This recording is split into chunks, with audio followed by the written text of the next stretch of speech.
Welcome to राष्ट्रीय IQ। आज हमारा जो हिंदी का प्रैक्टिस सेशन है इसमें हमारा है 10वां प्रैक्टिस सेट। तो ये वाला जो प्रैक्टिस सेट है इसमें आपको सबसे पहले तो ये करना है, आपके हाथ में आज पेन और कॉपी होनी चाहिए, क्योंकि आज जितना भी लिखाऊंगा वो आपको लिखना है। जो पहला क्वेश्चन है, कहानी बूढ़ी काकी तथा अन्य नाटक की रचनाकार कौन है। रचनाकार कौन है मतलब की लगा है तो कोई महिला ही होंगी। ऑप्शन ए राजी सेठ, चित्रा मुदगल, किसड़ा सोबती, सुधा अरोड़ा। तो इसका जो सही आंसर है वो है हमारा option number B, Chitra Mudgal. अब देखो क्वेश्चन नंबर 2 से लेकर 4 तक आज क्या है हमारे पास गद्यांश। कितने क्वेश्चन हैं? 3 क्वेश्चन हैं, 2, 3, 4। क्या क्वेश्चन पूछा है? क्वेश्चन नंबर दूसरा है, प्रस्तुत गद्यांश के द्वारा क्या संदेश दिया गया है। अब गद्यांश हम पढ़ते हैं। दूसरे को स्नेह देना तथा उनका सम्मान करना सामाजिक सफलता का एकमात्र मंत्र है। क्या है? सदा दूसरों को स्नेह और सम्मान दें। Option number D. Question number तीसरा है, स्वागत का संधि विच्छेद कौन सा है। सु प्लस आगत, स्व प्लस आगत, स्वा प्लस गत, स्वा प्लस आगत। तीसरा जो सही आंसर होगा वो हमारा कौन सा होगा?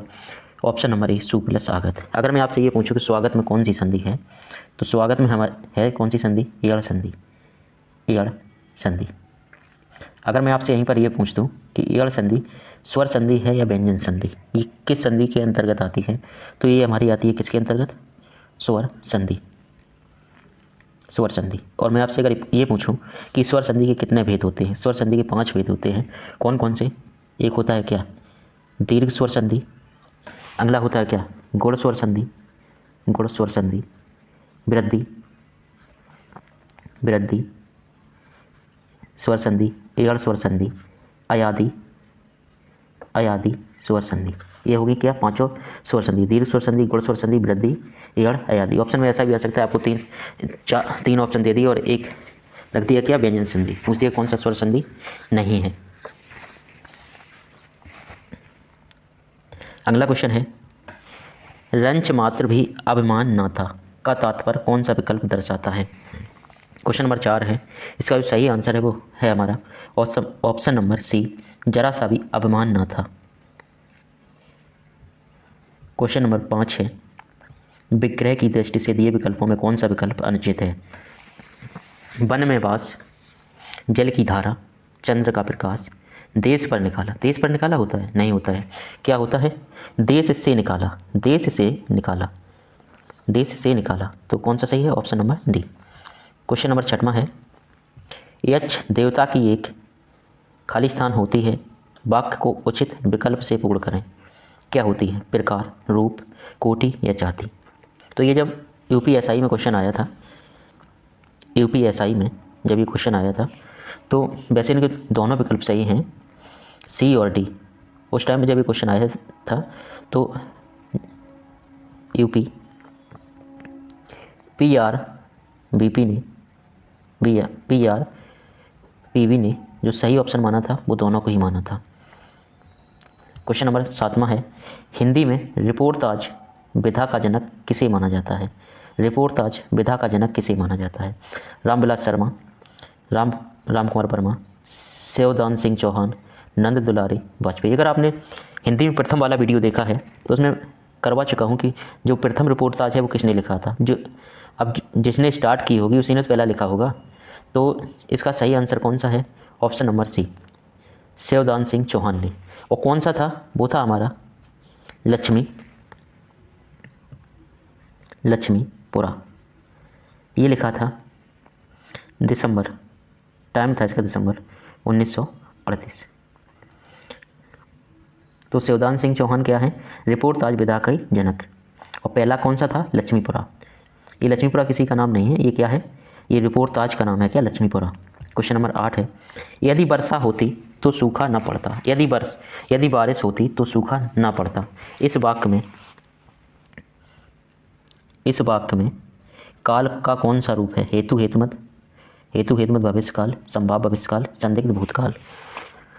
तो इसका जो सही आंसर है वो हमारा ऑप्शन नंबर ए, हेतुमत भूतकाल। क्वेश्चन नंबर 9 है, दिए गए विकल्पों में गेह का समानार्थी शब्द कौन से हैं। गेह मीन्स क्या होता है? घर। तो कौन सा है ऑप्शन नंबर सी, सदन, भवन और निकेतन। अगर बात करें किसका, तम, तमस और तिमिर, ये किसके पर्यायवाची हैं या किसके समानार्थी हैं? ये हैं अंधकार के। किसके? अंधकार के। अंधकार के। उसके बाद कंचन, हेम, स्वर्ण, इसके ये किसके हैं? सोना के। किसके? सोना के। सभा, परिषद, गोष्ठी, ये सभी क्या है? सभा के पर्यायवाची। कौन कौन सा? परिषद, गोष्ठी देखो आ चुका है पिछले एक प्रैक्टिस सेट में, सभा भी आ चुका है। क्वेश्चन नंबर 10 है, अति कटु वचन कहित के कई मानहु लोन जरे परदेही। मानहु लोन जरे परदेही, इस पंक्ति में कौन सा अलंकार है? उत्प्रेक्षा, यमक, श्लेष, विभावना। क्वेश्चन नंबर 10 का जो सही आंसर है वो है ऑप्शन नंबर ए, उत्प्रेक्षा अलंकार। उत्प्रेक्षा अलंकार कहाँ पर होता है? जब किसी भी पंक्ति में क्या आ जाए? मनु, मनु, मानव, मनु, मानव, जनु, जनु, जनु, जानू नहीं जनु, जनु, जानव, जानो, जनु, जानो, ये शब्द मिल जाए तो वहाँ पर कौन सा अलंकार होगा? होगा उत्प्रेक्षा अलंकार। क्वेश्चन नंबर 11 है, जैनेन्द्र कुमार की किस रचना को हिंदुस्तानी अकादमी पुरस्कार से सम्मानित किया गया था? सुनीता, त्यागपत्र, परख, कल्याणी। इसका सही आंसर है ऑप्शन नंबर सी, परख। क्वेश्चन नंबर 12 है, न्यूनतम विशेषण की कौन सी अवस्था है? उत्तरावस्था, उत्तमावस्था, मूलावस्था या प्रथमावस्था। क्वेश्चन नंबर 12 का जो सही आंसर है वो कौन सा है? ऑप्शन नंबर बी, उत्तमावस्था। पिछले वीडियो में मैंने बताया था कि विशेषण की जो 3 अवस्थाएं होती हैं वो कौन कौन सी होती हैं। पहली होती है हमारी मूलावस्था, उसके बाद उत्तमावस्था, फिर होती है उत्तरावस्था। अगर न्यूनतम है ये कौन सी अवस्था है? उत्तमावस्था। न्यूनतम है वो है उत्तमावस्था। अगर इसकी मूलावस्था क्या होगी? वो होगी क्या? मूलावस्था की बात करें, जो न्यूनतम की मूलावस्था क्या होगी? वो होगी न्यून, न्यून। अगर बात करें उत्तरावस्था की, इसकी उत्तरावस्था क्या होगी? अगर पूछा जाए कल को आपके पेपर में आ जाए कि न्यून की उत्तरावस्था क्या होगी, या आपको दे दिया जाए कि न्यूनतर, इसका क्या होता है? न्यूनतर। न्यूनतर है ये विशेषण की कौन सी अवस्था है? तो ये कौन सी है? ये हमारी उत्तरावस्था। क्वेश्चन नंबर 13 है, वह दीप शिखासी शांत भाव में लीन, इस वाक्य में प्रयुक्त अलंकार पहचानिए। उत्प्रेक्षा, सांगरूपक, रूपक, मलो, मलोपना, ए मलोपमा, मलोपमा, मलो प्लस उपमा, मलोपमा। ठीक, इसका जो सही आंसर होगा वो होगा ऑप्शन नंबर डी, मलोपमा अलंकार। क्वेश्चन नंबर 14 है, समझौता करना। समझौता करना मुहावरे का अर्थ, इस मुहावरे का अर्थ बताना है। क्या होता है? मूंग की खाना, खाई पाटना, पीठ ठेंकना, कान भरना। 14 का जो सही आंसर होगा ऑप्शन नंबर बी, खाई पाटना। क्वेश्चन नंबर 5 है, साहित्य का खाली स्थान प्रत्येक मनुष्य के लिए अनिवार्य है। क्या? पथ, पहचान, परख या ज्ञान। सही ऑप्शन है कौन सा? 15 का डी, साहित्य का ज्ञान। क्वेश्चन नंबर 16 है, कोप और रोष किस शब्द के समानार्थी हैं? यानी इनका पर्यायवाची आपसे पूछा है, तो ये किसके हैं? मोद, क्रोध, आनंद, हर्ष। ऑप्शन नंबर 16 का है बी, किसके? क्रोध के। क्वेश्चन नंबर 17 है, अचल दृग हो उठते चंचल, चपल पग हो जाते अविचल। अविचल, इस पंक्ति में प्रयुक्त अलंकार पहचानिए। इसमें कौन सा अलंकार है?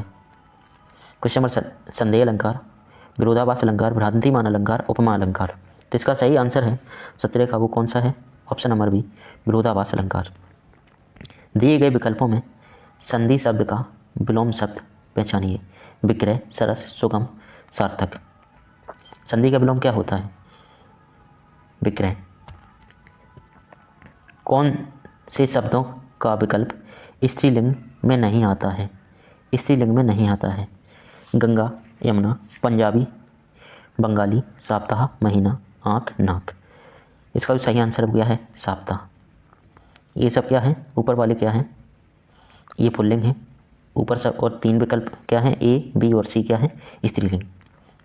क्वेश्चन नंबर 20 है, क्वेश्चन नंबर 20 है, नीचे दिए गए 4 वाक्यों में गलत वाक्य की पहचान कीजिए। कुत्ता चिल्ला रहा है, कोयल कूक रही है। कुत्ता चिल्ला रहा है, कोयल कूक रही है, कोयल कूक रही है, घोड़ा हिनना रहा है, नदियाँ गा रही हैं। इसमें कौन सा विकल्प सही, कौन सा विकल्प गलत है? कुत्ता चिल्ला रहा है कि कुत्ता चिल्लाता है कि कुत्ते को चिल्लाते देखा है? जब कुत्ता आवाज़ करता है तो क्या कहते हैं? कुत्ता भौंक रहा है। क्या कर रहा है? भौंक रहा है, भौंक रहा है। यहाँ पर क्या होता है? भौंक रहा है। नदियाँ कभी गाती हैं? नहीं। नदियाँ क्या करती हैं? कल कल की आवाज़ करती हैं। कल कल, कल कल करती बहती नदियाँ कल कल की क्या करती हैं? ध्वनि। तो इसमें जो सही आंसर है वो है ए और डी, दोनों में क्या है? गलती।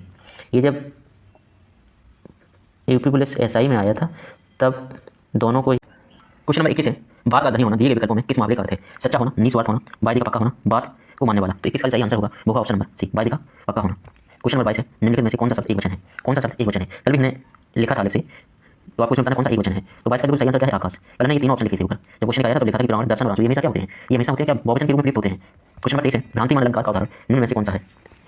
अगर आपने अभी तक जितना मैंने प्रैक्टिस कराई है, अगर आपने रेगुलर देखे हैं तो अब जैसे ही ऑप्शन आएगा आप देखते ही बता दें इसमें कौन सा भ्रांति मान का कौन सा उदाहरण है। क्योंकि इसमें देखो ऑप्शन नंबर बी में सीधा दिखा है, नाक का मोती अदर का कांति, बीज दारुण का समझकर भ्रांति से, भ्रांति से। इसमें कौन सा अलंकार है? भ्रांति मान अलंकार है, option number B, option number B. और सोहत ओढ़े पीठ पर श्याम सलोने घात, इसमें कौन सा अलंकार है? ऑप्शन नंबर ए में कौन सा अलंकार है? ऑप्शन नंबर ए में हमारा उत्प्रेक्षा अलंकार, उत्प्रेक्षा अलंकार। और बात करें ऑप्शन नंबर डी की, उदित उदयगिरी मंच पर रघुवर बाल पतन, इसमें कौन सा अलंकार है? इसमें हमारा कौन सा रूपक अलंकार, रूपक अलंकार। तो ये आपको तीनों पंक्तियां लिख लेनी, इसलिए मैंने पहले कहा था कॉपी पेन लेके बैठना है। योग व्यक्ति ही पहचाना जाता है। वाक्य में योग शब्द क्या है? सार्वनामिक विशेषण, परमाणुवाचक विशेषण, संख्यावाचक विशेषण, गुणवाचक विशेषण। क्वेश्चन नंबर 24 का जो सही आंसर है वो क्या है हमारा? वो है ऑप्शन नंबर डी, गुणवाचक विशेषण। क्वेश्चन नंबर 25 है, जिस वाक्य समूह में एक वाक्य हो और अन्य वाक्य उसके हो, खाली स्थान है यहाँ पर दो जगह, एक वाक्य खाली स्थान हो और अन्य वाक्य उसके, तो इसका क्या बन जाएगा? इसमें प्रधान, आश्रित, आश्रित, प्रधान, प्रधान, प्रधान, गौड़, प्रधान, मुख्य या प्रधान। 25 का सही आंसर है वो हमारा ऑप्शन नंबर ए, एक वाक्य प्रधान, एक वाक्य प्रधान और दूसरा वाक्य और अन्य वाक्य उसके आश्रित हो, क्या हो? आश्रित, option number A. Question number 26 है, इनमें से कौन सी शब्द का अर्थ हिंदी और अंग्रेजी में भिन्न होता है? हिंदी और अंग्रेजी में भिन्न होता है। हिंदी में ये लिखा है डूंगर, ये डूंगरी, ठीक है। डूंगरी हिंदी में क्या है? हिंदी में डूंगरी क्या है? एक पहाड़ी भाषा, पहाड़ी भाषा, पहाड़ी, डूंगरी का क्या होता है? पहाड़ी। और क्या है? डूंगरी क्या है? एक भाषा है। और डूंगरी का जो इंग्लिश में अर्थ होता है उसे कहते हैं क्या? मोटा सूती कपड़ा, मोटा सूती कपड़ा, option number A. Question number 27 है, दिए गए विकल्पों में से सही विकल्प का चयन करके वाक्य को पूर्ण कीजिए। जिसमें खाली स्थान प्राप्त करने की इच्छा हो वो है कहलाता है। जिसमें मोच, मोचु, मोच, पारदर्शक स्वर, जिज्ञासु, मोच, पारंगत। तो क्वेश्चन नंबर 27 का सही आंसर क्या होगा? ऑप्शन नंबर ए, मोच। यहाँ पर क्या बन मोच और यहाँ पर क्या बन मोचु, option number A. Question number 28 है हमारा, वर्तनी की दृष्टि से दिए गए विकल्पों में अशुद्ध विकल्प छांटिए। महीना, पूजनी, व्यंग या उपयुक्त सभी। इसका जो सही आंसर होगा क्या होगा? व्यंग। व्यंग कैसा लिखा जाता है? व्यंग लिखा जाता है, व्यंग, ये लिखा जाता है क्या? व्यंग। यहाँ लिखा क्या है? व्यंग। लास्ट में क्या आता है? या। क्वेश्चन नंबर 29 है, उदय का विलोम शब्द कौन सा है? अस्त, अंत, मंद आदि। 29 का सही आंसर क्या है? उदय का अस्त। क्वेश्चन नंबर 30 है, देश में राजनीति के प्रति लोगों की खाली स्थान को देखते हुए 25 जनवरी को देश में मतदाताओं को खाली स्थान करने के लिए राष्ट्रीय मतदाता दिवस मनाए जाने का संकल्प लिया गया। अच्छा, जब चुनाव होता है तो लोगों में क्या होता है कि नहीं जाएंगे वोट डालने, आज छुट्टी मिल गई तो घर पर रुक लेते हैं। तो क्या होती है? उदासीनता, यानी कि ना जाने की इच्छा, क्या? उदासीनता। तो यहाँ पहले में क्या भरा जाएगा? उदासीनता। जो मतदाताओं को क्या करने के लिए? जागरूक करने के लिए, option number A. Question number हमारा जो 31 है, क्वेश्चन नंबर 31 है, 31 में क्या है? क्वेश्चन नंबर 31 है, दिए विकल्पों में काया शब्द का समानार्थी विकल्प कौन सा है? काया शब्द का समानार्थी विकल्प कौन सा है? काया का है ऑप्शन ए गात, चक्षु, तम, तरु। तो सही आंसर है इसका वो क्या है? Option number A. Question number 32 है, ऐसे कौन से शब्द हैं जिनका प्रयोग स्त्री और पुल्लिंग दोनों रूपों में होता है? रविवार, सोमवार, हिमाचल, विंध्याचल, राष्ट्रपति, प्रधानमंत्री, अशोक, आम। 32 है, इसका सही आंसर क्या होगा? ऑप्शन नंबर सी, राष्ट्रपति और प्रधानमंत्री। क्वेश्चन नंबर 33 है, संगीत का प्रभाव, संगति का प्रभाव जरूर पड़ता है, इस लोकोक्ति का उचित अर्थ बताइए। ऊँट के मुंह में जीरा, खरबूजे को देखकर खरबूजा रंग बदलता है, अंधा क्या मांगे दो आँखें, पर उपदेश कुशल बहुत तेरे। इसका सही आंसर क्या है? खरबूजे को देखकर खरबूजा रंग बदलता है। क्वेश्चन नंबर 34 है, हिंदी की मुख्य पत्रिका धर्मयुग के संपादक निम्न में से कौन से हैं? हजारी प्रसाद, धर्मवीर, प्रेमचंद, कमलेश्वर। तो क्वेश्चन नंबर 34 है, इसका सही आंसर होगा हमारा, वो होगा option number B, Dharamvir Bharati. Dharamvir Bharati. Hindi के सफलतम उपन्यासों में गिना जाने वाला आपका बंटी उपन्यास, आपका बंटी जो उपन्यास है उसके उपन्यासकार कौन है? चित्रा मुदगल, भानु भंडारी, मृदुला गर्ग, कृष्णा। तो इसका जो सही आंसर होगा वो क्या होगा? Option number B, Manu Bhandari. Option number B, Manu Bhandari. Manu Bhandari. देखो मनु भंडारी के जो अन्य उपन्यास हैं इनके, जैसे है क्या? महाभोज, महाभोज, महाभोज, महाभोज। एक कहानी है भी, एक क्या है? एक कहानी, कहानी यह भी। सुनना है आपको अगर नहीं समझ में आ रहा है। एक कहानी है भी, अकेली, क्या? अकेली, अकेली, यही, यही, यही सच है। क्या है? यही सच है, यही सच है। एक है कि इनका क्या? त्रिशंकु, त्रिशंकु, त्रिशंकु। और लिखना है मैं हार गई, ये लिख लिए हैं आपने। अब आगे, मैं हार गई, मैं हार गई, हार गई। तीन निगाहें, तीन निगाहों, तीन निगाहों, निगाहों की एक तस्वीर, निगाहों की एक तस्वीर, तीन निगाहों की एक तस्वीर। एक प्लेट, एक प्लेट, एक प्लेट सैलाब, एक प्लेट सैलाब। ये सब क्या है? मनु भंडारी के क्या है? अन्य उपन्यास हैं। क्वेश्चन नंबर 36 है, निम्नलिखित वाक्य के किस भाग में त्रुटि है? रूस का समुद्री किनारे जमा हो रहे बर्फ के इन गोलों का रहस्य क्या है? जमा हो रहे इन गोलों का रहस्य क्या है? इसका जो सही ऑप्शन होगा वो कौन सा होगा? ऑप्शन नंबर डी, रूस। यहाँ क्या लिखा है? के का, यहाँ क्या होगा? रूस के समुद्र के किनारे, समुद्र के किनारे जमा हो रहे बर्फ़ के गोलों का रहस्य क्या है? बर्फ़ के गोलों का रहस्य क्या है? क्वेश्चन नंबर अगला है हमारा, क्वेश्चन नंबर 37 है, कौन सा शब्द बहुवचन है? कौन सा शब्द बहुवचन है? अनुज, गौ, गुरजन, लेखक। तो इसका जो सही आंसर है हमारा वो है ऑप्शन नंबर बहुवचन, गुरुजन। इसका एक वचन क्या होता है? गुरु। एक वचन क्या होता है? गुरु। क्वेश्चन नंबर 38 है, संस्था शब्द का बहुवचन क्या है? संस्था शब्द का बहुवचन क्या है? संस्थापन, संस्थागत, संस्थाएं, संस्थाओं। सही आंसर है संस्थाएं।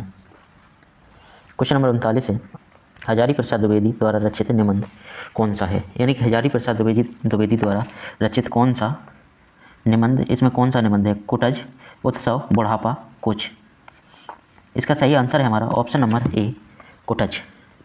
अगर इनके अन्य उपन्यास की बात करें तो इनके अन्य उपन्यास शायद मैंने लिखा ही है पिछली क्लास में, फिर भी आप लिख लीजिए, मैं बोल रहा हूँ। अशोक के फूल, विचार और वितर्क, कल्पतला, विचार प्रवाह, ये हमने लिखा ही है पिछले प्रैक्टिस सेट में आया था, उसमें लिखा ही है हमने। क्वेश्चन नंबर 40 है, करत करत अभ्यास थे जड़मत होत सुजान, इस लोकोक्ति का तात्पर्य क्या है? इस लोकोक्ति का तात्पर्य क्या है? अभ्यास मूर्ख को भी चतुर बना देता है, अनिश्चय से ही सफलता मिलती है, अभ्यास से जड़मती होती है, सुजान अभ्यास से जड़ हो जाता है। तो सही आंसर क्या है? ऑप्शन नंबर ए। अब ये जो है लास्ट क्वेश्चन है हमारा, और यही लोकोक्ति आपके लिए है। अगर आप आज से भी अभ्यास करना स्टार्ट कर देंगे अच्छे से, तो अभी आपके पास 13-14 दिन हैं यूपीपी के एग्ज़ाम में, तो बेहतर कर सकते हैं। आपको ज़्यादा नहीं करना है, केवल इतना सोचिए चलिए कि हमें अपनी कैटेगरी के हिसाब से जितना मैंने बता रखा है उतना ही स्कोर करना है। उसी हिसाब से अपना टारगेट बना लीजिए और अपना डेली रिवीजन करते रहिए। तो ये था हमारा आज का 40वां क्वेश्चन, 40 और लास्ट क्वेश्चन था हमारा, 40 और लास्ट क्वेश्चन था। अगर आपको ये सेशन पसंद आ रहा है तो अपने जो भी आपके फ्रेंड हैं उन तक वीडियो पहुंचा देना। Thank you for watching this video.